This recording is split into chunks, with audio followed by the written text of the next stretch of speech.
What's the meaning of close?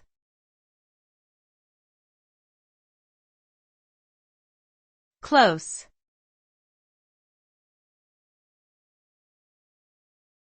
Close.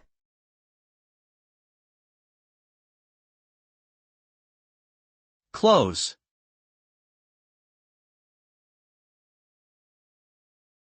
Close.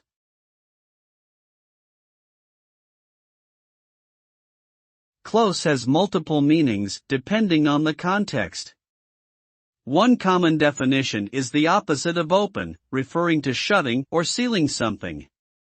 It can also mean proximity, such as being near in distance or time.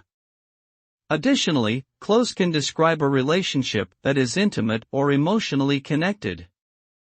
In the business world, it can refer to completing a sale or agreement.